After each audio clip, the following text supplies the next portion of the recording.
বাবা মা, আমি বিয়ে করেছি। ও বিন্দু তোমাদের বৌমা। কিন্তু বাবা, তুই হঠাৎ আমাদের না বলে বিয়ে করলি? আসলে মা, বিয়েটা হঠাৎ করেই হয়ে গেছে, তোমাদের বলার সময় হয়নি। তা ভালো করেছিস। এমনিতে আমার ছেলেটার বিয়ের বয়স হয়ে গেছে। আমরা একটা ভালো মেয়ে দেখে বিয়ে দিতে পারতাম কি পারতাম না, তার থেকেও ভালোই করেছে। বাবা, বৌমাকে নিয়ে ঘরে যা। না না মা, আমরা আজ থেকে তোমাদের সাথে থাকবো না। আসলে বিন্দুর বাবা খুব বড় লোক। বিন্দুর বাবার শহরে বড় ব্যবসা আছে, আমিও শহরে গিয়ে তার সাথে ব্যবসা সামলাবো। কি বলছিস বাবা? তুই আমাদের রেখে চলে যাবি? তাহলে আমাদের এই বুড়ো বয়সে দেখাশোনা কে করবে? সে আমি জানি না, তোমাদের জন্য তো আমি আমার নিজের ভবিষ্যৎ নষ্ট করতে পারি না। ঠিক বলেছিস, আমাদের জন্য তোর ভবিষ্যৎ কেন নষ্ট করবি? যা, চলে যা, তুই চলে যা। রহিম তার স্ত্রীকে নিয়ে চলে গেল। এদিকে বুড়ো ও বুড়ি তাদের একমাত্র ছেলেকে হারিয়ে খুব ভেঙে পড়ল। ছেলেটা আমাদের ফেলে এভাবে কি করে চলে গেল? ও কি একটিবারও আমাদের কথা ভাবলো না? চিন্তা করো না গিন্নি, দেখবে আমাদের ছেলে আমাদের রেখে থাকতেই পারবে না। ও ঠিকই আমাদের কাছে চলে আসবে। বুড়ো অন্ধ হওয়ায় কোনো কাজ করতে পারতো না। বুড়োর পুকুর থেকে মাছ, আমের সময় আম ও নারকেল বেচে কোনো রকম তাদের সংসার চালাতো। এভাবে অনেক দিন হয়ে গেল। তাদের ছেলেও তাদের কোনো খোঁজ খবর নিত না। ছেলেটা আমার সে গেল, আর তো ফিরে এলো না। ছেলেটাকে যে আমার বড্ড দেখতে ইচ্ছে হচ্ছে। তুমি শুধু শুধু ছেলেটাকে নিয়ে চিন্তা করো গিন্নি। ছেলেটা মনে হয় কত কাজে ব্যস্ত, এই জন্য তো আসতে পারে না।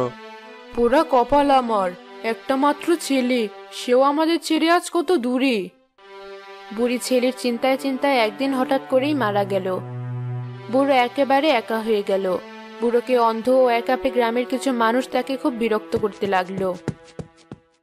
শিমু, আমার খুব লাউ শাক খেতে ইচ্ছে করছে, কোথাও কি পাওয়া যাবে বলতো? আরে চিন্তা করছিস কেন?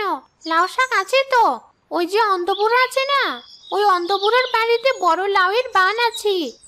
সত্যি বলছিস? চল তাহলে এখনই যাই। বুড়ো তো অন্ধ, কিছুই দেখতে পায় না চোখে।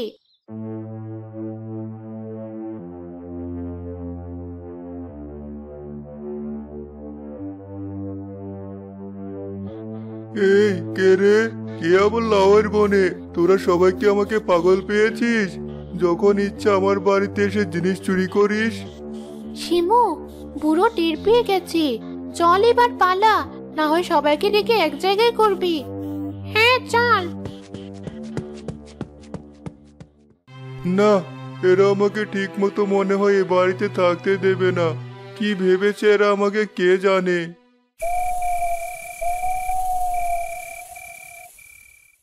এক রাতে রাজু ও রবি এলো বুড়োর বাড়িতে নারকেল চুরি করতে। দেখ, বুড়োর সবকটা নারকেল গাছে তো নারকেলে ভরপুর। আমরা যদি রোজ আসি বুড়োর নারকেল চুরি করতে, তাহলে সে বুঝতেই পারবে না। রাজু, তুই ঠিক বলেছিস। আমাদের অভাবের সংসারে আর কোনো অভাব থাকবে না। নারকেল শেষ হলে চুরি করবো বুড়োর পুকুরের মাছ।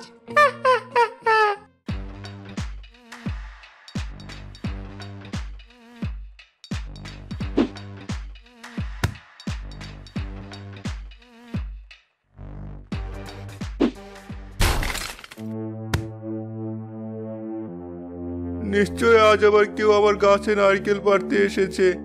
এই কে রে? কে গাছে? চোর চোর চোর এসেছে আমার বাড়িতে, চোর। এরে রাজু, কানা বুড়ো তো জেগে গিয়েছে, তাড়াতাড়ি নাম আর পালা, না হলে গ্রামের লোকের মার আজ একটাও মাটিতে পড়বে না। এখন পালাচ্ছিস কেন? দাঁড়া, আমার কাছে নারকেল চুরি করা। দাঁড়া, নিয়ে যা নারকেল।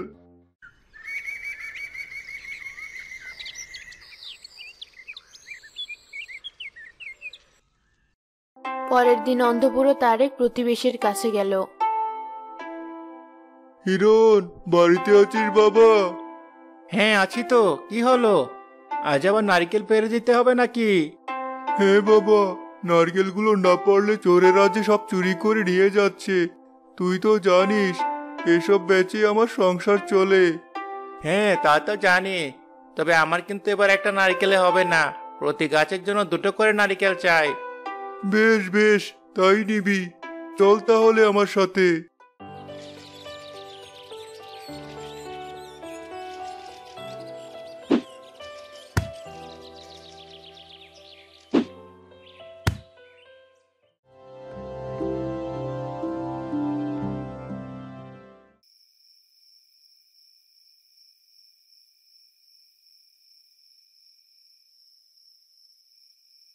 রবি দেখ, এই কানাবুড়ো এতই চালাক যে কাল চুরি করার শব্দ শুনে আজ সমস্ত নারকেল পেরে নিয়েছে।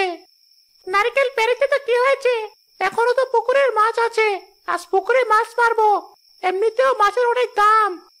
চল তাহলে, আর দেরি করে লাভ নেই। বুড়োর পুকুরে একটা মাছও রাখবো না, দেখি আজ কি করে। আর যদি বেশি তেড়িবেড়ি করে তাহলে বুড়োকে ধরে জঙ্গলের ভিতরে রেখে আসবো, বাঘ ভাল্লুকে খেয়ে নেবে। এরপর এবারই সবকিছু আমাদের হয়ে যাবে।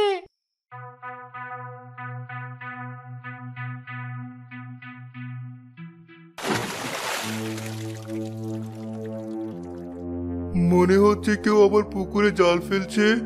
না, রোজ রোজ এই অশান্তিতে আর ভালো লাগে না। গিন্নি, তোমার সাথে আমাকেও কেন নিয়ে গেলে না? আমাকে একা করে কেন চলে গেলে? এই কে কে রে আমার পুকুরে মাছ ধরছে? রাজু, পুরো তো আবার চলে এলো। কিরে হতচ্ছাড়ার দল, কথা বলছিস না কেন? তোদের জন্য রাতেও একটু ঘুমিয়ে শান্তি নেই? আজ থেকে তোমাকে সারা জীবনের জন্য শান্তি করে দেবো কানা বুড়ো। বুড়ো কানা হলে কি করে যে বুঝতে পারে তার বাড়িতে চুরি হচ্ছে। হ্যাঁ রাজু, তাড়াতাড়ি বুড়োকে ধরে নিয়ে জঙ্গলে চল। এটা কি আর জঙ্গলে ফেলে আসি?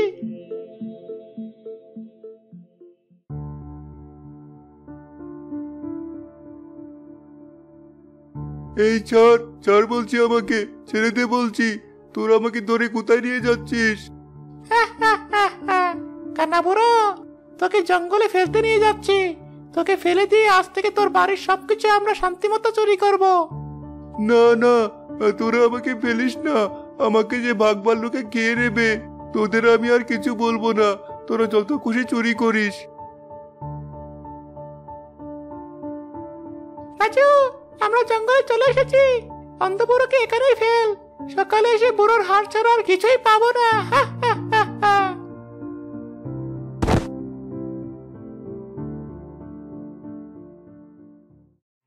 আজ আমার সন্তান থাকতেও আমাকে কত কষ্ট সহ্য করতে হচ্ছে। আমার মতো সন্তান যেন দুনিয়াতে সৃষ্টিকর্তা কাউকে না দেয়। অন্ধবুড়োর কথা শুনে জঙ্গলে একটা জাদুকরি কাটা গাছের খুব মায়া হলো। আহারে, বেচারা অন্ধ বুড়ো, মানুষ হয়েও মানুষের ভেতরে কোনো বিবেক নেই। এই অন্ধকার রাতে এমন অন্ধ একটা মানুষকেও কেউ জঙ্গলে ফেলে দেয়? কানা বুড়ো, কে কে কথা বলছো? আমি জাদুকরি গাছ। তোমার দুঃখ কষ্ট দেখে যে আমার খুব খারাপ লেগেছে কানা বুড়ো, তাই তো আমি তোমাকে সাহায্য করতে চাই। সাহায্য? আমাকে সাহায্য করার মতো পৃথিবীতে কেউ নেই। তবে তুমি যদি আমাকে সাহায্য করো তবে আমি তোমার কাছে চিরকৃতজ্ঞ থাকব। এই নাও কাঁটাল লাঠি। আজ থেকে এই লাঠি তোমাকে পথ দেখাবে, বিপদে আপদে তোমাকে সাহায্য করবে। তুমি শুধু এই কাঁটাল লাঠিকে হুকুম করবে, দেখবে তোমার বাড়ির কোনো জিনিস কেউ আর চুরি করতে পারবে না। ধন্যবাদ কাঁটা গাছ। কাঁটাল লাঠি, আমাকে তুমি আমার বাড়িতে নিয়ে চলো।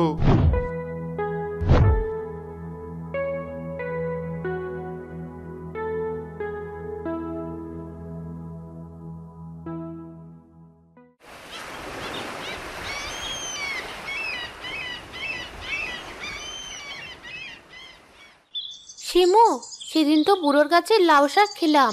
চল আজ লাউ পেড়ে আনি। সেদিন লাউ শাকের সাথে চিংড়ি কত মজা হয়েছিল। চল, বুড়োর গাছে অনেক লাউ ধরেছি, জানি লাউয়ের সাথে গলদা চিংড়ি খুব মজবে।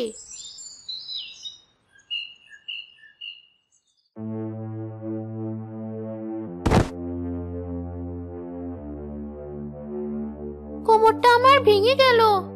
আরে আস্তে, কানা বুড়ো তো টের পেয়ে যাবে। পেয়ে যাব না, পেয়ে গেছি। কাঁঠাল লাঠি, আমার বাড়িতে যারা চুরি করতে এসেছে তাদের তোমার ইচ্ছা মতো উত্তম মাধ্যম দিয়ে আমার কাছে নিয়ে আসো।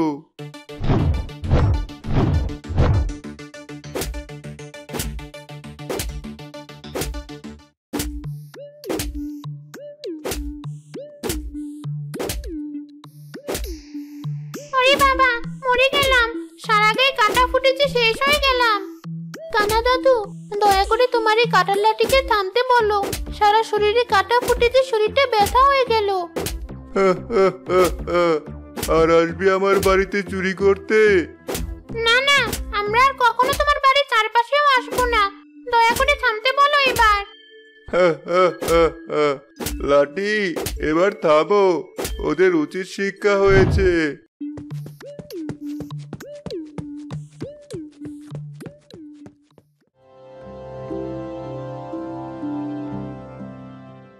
সেই রাতে রাজু ও রবি এলো বুড়োর পুকুরে মাছ ধরতে। রবি, আজ থেকে কানা বুড়োর ভয়ে আর চুরি করে মাছ ধরতে হবে না। এত সময় বুড়োর হাড়ও মনে হয় বাঘ ভাল্লুকে হজম করে ফেলেছে। রাজু, অনেকদিন ধরে বুড়োর পুকুরে মাছ ধরা যাবে বুঝলি। আজ থেকে আর রাতে না, দিনের বেলায় আসবো মাছ ধরতে।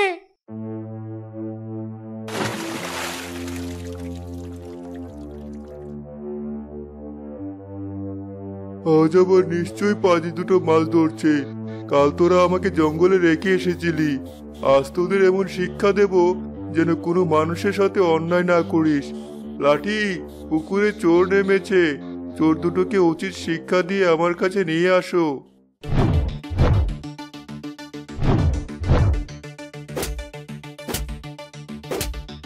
ওরে বাবারে, এটা আবার কি জিনিস? রবি, কাটা ফুটেছে, মরলাম। ওরে বাবা, থাম থাম, আর মারিস নে।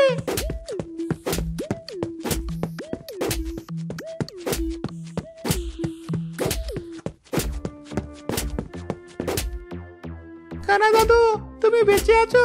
তোমার ওই লাঠিকে থামাও। কানা দাদু, আমাদের খুব শিখতে হয়েছে, আমরা আর কখনো তোমার কোনো জিনিসে হাত দেব না। কানা দাদু, দয়া করে তোমার লাঠিকে থামতে বলো। তোদের তো এখনো শিক্ষা হয়নি। লাঠি, এদের মারতে মারতে আমার বাড়ি থেকে বের করে দিয়ে আসো, যেন সারা জীবনের জন্য আমার বাড়ির কথা মনে না করতে পারে।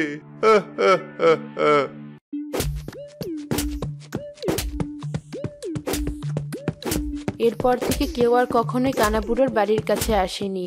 কাঁটার লাঠির জন্য কানাবুড়োর একাকিত্ব ও সব জিনিসের অভাবও দূর হলো। কানাবুড়ো নির্ভয়ে তার বাড়িতে জীবনযাপন করতে লাগলো। গ্রামের লোক কানাবুড়োর বাড়ির দিকেও আর ভয়ে তাকাতো না।